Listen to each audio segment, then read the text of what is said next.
بسم الله إذن جنغ مقام بطو سبوي جوي الفرضية فرضيا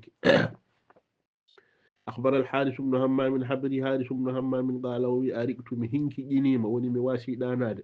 ذات ليلة قوتل جمع جهالكتي قولد الجلباب الدلوك حامية بانجي دو الرباب دولة ولا أرى قبنا هنك جنوغل صب جدو دورد ددادو عن الباب قادمال ومني جري برادو بسدي دور نقول الأحباب جدي رابي فلم تزل سيراني الأفكار ميجوجي يهجن أن إيرت هميهم مأب ويجلن أن جيلنا في الوساوس السكسكوجي وهمي بورا لب حتى تمنيت ها غودامي لمضدي سيبي سبتغول ما آنيت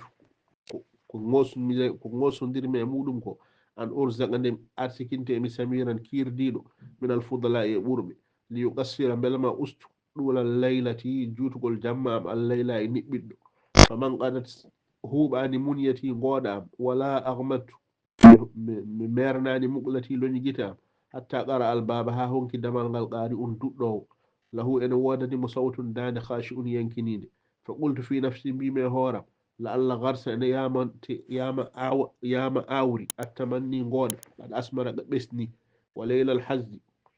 جمع جدل قد أغمر لول إني ودي لور فنهدت إليه كفتي مفاودا مكو أجلان بدون جاتشينو وقلت بيمي من الداري قهول قند كونكو والآن جوني فقال أوي غريب كتنغرنك أجنه الليل جمع هوريمو وغشيه هوريم مكو السيل وامي ويبتغي أم دبع الإيواء moftede la gayru gon wona ko jiidane ɗum ɗon wa ida ashara so wendo gini qaddama o ardina asera yaadu qala wi falamma dalla nde tindini shua'uhu cimciɗi makko ala shamsihi e naage makko wa namma utki unwanuhu andirde makko bi sirri ɗirsihi e sirru ɗereji makko alimtu gandumi anna musamaratahu hirnude makko gonmun ko gangal wa musaharatahu hinkiƴinade makko nu'mun ko nema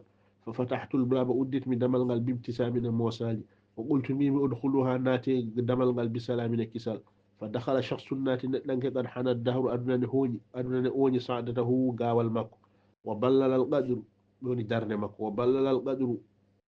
بعدن لبني بردته دولك مكو فحياء سلمني بلسان دمل عذب بلغل وبيان بيان عذب شفل هذه